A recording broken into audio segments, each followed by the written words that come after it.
मुझे किसी ने बताया कि गोंडी गोंडी गोंडवाना आदिवासी आदिवासी कहता रहता हूँ। तो बहुत एक शर्मा जी हैं, हमारे कमेंट में नए नए आए हैं हमारे वीडियो में, तो कमेंट करते रहते हैं कि गोंडी गोंडी गोंडवाना तुम देश को फाड़ने पे तुले हो, तो तुम अराजकता फैला रहे हो, ऐसा वगैरह वगैरह। बहुत सारे मेरे शुभचिंतक हैं जिनको लगता है कि मैं जातिवाद पे बोलता हूँ। जी हाँ दोस्तों, मैं जातिवाद पे बोलता हूँ, ऐसा उनको लगता है। तो दोस्तों आज का वीडियो देखने के बाद ना आप थोड़ा सा कॉन्फिडेंस में आ जाएंगे कि मैं क्या बताने वाला हूँ। तो प्लीज़ आप ये अच्छी तरह से सुने। देखिए, जहाँ पे हम नहीं बोलते थे ना, तब हम पे इतने सारे अत्याचार किए गए कि मैं लिस्ट निकालूँ तो लिस्ट पढ़ते पढ़ते शाम हो जाएगी। इतने अत्याचार आदिवासी समुदाय पे किए गए। क्यों? क्योंकि यहाँ पे आदिवासियों की संस्कृति, सभ्यता, ये सभी परिपूर्ण थी। उनके संस्कृति में बहुत सारे ऐसे बातें हैं जो आज के दौर में नहीं है। इतनी बड़ी संस्कृति थी, फिर भी इसको हर तरह से मिटाया गया। और मैं नहीं बता रहा हूं कि आज मिटाने की साजिश है। आज इतना कूड़ा उन लोगों के दिमाग में भरा पड़ा है कि उनको कुछ करना ही नहीं पड़ता। हमारे लोग ही कुछ ना कुछ कर देते हैं, ये भी बात उतनी है। लेकिन हमारे लोगों के माइंड बिगाड़ने का, हमारे लोगों के दिमाग में दूसरा धर्म और पाखंड भरने का काम किसी ने तो किया होगा।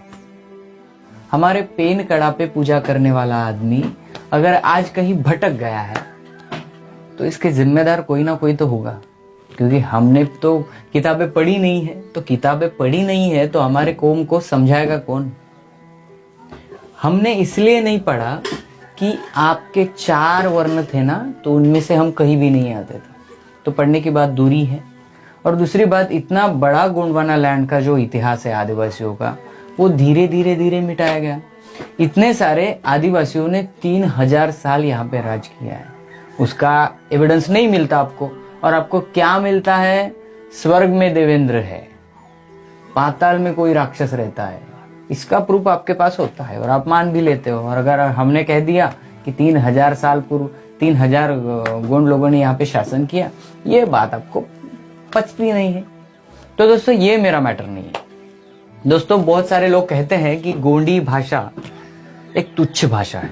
मुझे कमेंट में भी कुछ लोगों ने कहा कि गोंडी भाषा तुच्छ भाषा है, इसको गवर्नमेंट ने अगर सिलेबस में नहीं लाया है तो इसका ये अर्थ है कि इसकी लिपि अवेलेबल नहीं है।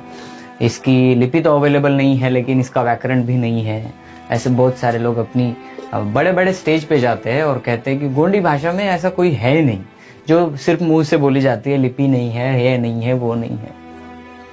जो ये बात बोलते हैं ना, एक तो वो कम पढ़ा लिखा है, या उसने ज्यादा दुनिया घूमी नहीं है, या वो गोंड लोगों के साथ में आया नहीं है। क्योंकि आपको मालूम है 1868 यानी 1868 में गोंडी भाषा पे व्याकरण का किताब लिखा गया। अभी आप बोलेंगे कि 1868 में कौन लिखेगा? जी भाई, यहाँ पे अंग्रेजों का राज था। तो मैंने जैसा कि बताया कि जुल्म करने वाले अंग्रेज तो थे, लेकिन उनमें से कुछ अच्छे अंग्रेज थे जो इस एरिया में, जो इस कौम पे रिसर्च करते थे। और कुछ ऐसे अंग्रेज थे जिन्होंने गोंडी भाषा सीखने के लिए अपना टाइम दिया और बहुत कड़ी कोशिश के बाद उन्होंने गोंडी लैंग्वेज सीखी। उनको इंटरेस्ट लगा गोंडी लैंग्वेज में और उन्होंने गोंडी लैंग्वेज सीखी। और गोंडी लैंग्वेज सीखने के बाद, पूरा सीखने के बाद, गोंड लोगों से उन्होंने पहली किताब लिखी, गोंडी व्याकरण। जी हाँ दोस्तों, गोंडी ग्रामर की किताब अंग्रेजों के हाथों से लिखी गई।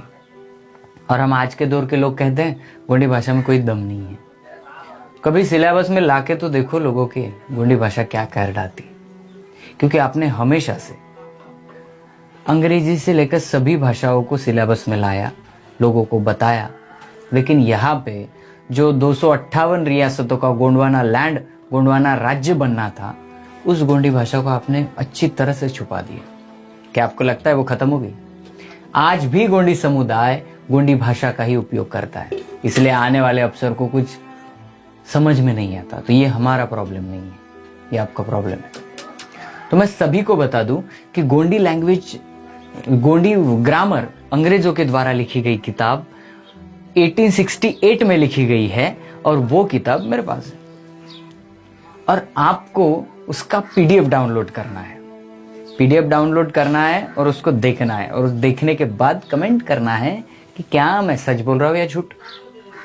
और जो भी कहते हैं कि गोंडी लैंग्वेज ऐसा है वैसा है, अमका है ढमका फलाना है, तो उनको मैं एक बात बता दूं, षड्यंत्र के मार्फत गोंडी लैंग्वेज को सिलेबस में नहीं लाया गया है, लेकिन अगर हम चाहे तो ला सकते हैं। इसलिए मैं सभी गोंडियन युवकों को निवेदन करूंगा कि भाइयों सजग हो जाओ, सतर्क हो जाओ। जब तक हम इसमें प्रवीण नहीं हो जाते, हम इसमें तल्लख नहीं हो जाते, तब तक हम आगे नहीं बढ़ सकते, और हम आगे नहीं बढ़ेंगे तो गोंडी लैंग्वेज का परचम पीछे रह जाएगा। तो इसके लिए सभी को मैं विनंती करता हूँ कि, और जो भी मेरा वीडियो देख रहे हैं, गोंडी हो, गोंडियन हो या नहीं हो, लेकिन उनको अगर लगता है कि हम पे अत्याचार हुआ है तो प्लीज हमें कोऑपरेट करें, क्योंकि गोंडी लैंग्वेज की महिमा आपने ही हमने बहुत सारे लोग बताते हैं। इंडिया में कहीं भी जाए, इंडिया के कहीं भी गोंड लोगों को बोले गोंडी लैंग्वेज बोलने को, वो बोल सकता है। ना उसके पास टीवी है, ना फोन है, ना कुछ है, फिर गोंडी लैंग्वेज कौन से प्रसार माध्यम से उन तक पहुंची है। अब पता लगा है और हमें भी पता है, हम भी खुश होंगे। तो दोस्तों बहुत सारा इतिहास है, लेकिन ये गोंडी लैंग्वेज का जो इतिहास है ना, वो बहुत सदियों से है। अंग्रेज जब तक आए, पढ़े लिखे थे, तो उन्होंने गोंडी व्याकरण लिख दिया। इसका अर्थ यह नहीं होता कि गोंडी व्याकरण पहले से था, नहीं।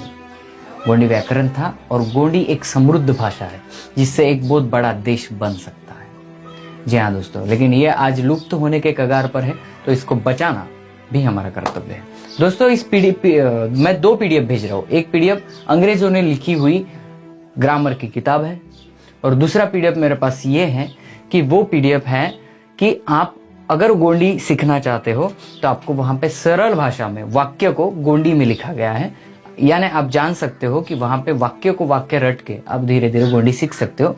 इसका भी मैंने एक पीडीएफ वहां पे डाल दिया है। अब दोनों भी पीडीएफ मेरे डिस्क्रिप्शन में है, वो डाउनलोड करें और देखें और सीखें, और ये वीडियो ज्यादा से ज्यादा लोगों में शेयर करें।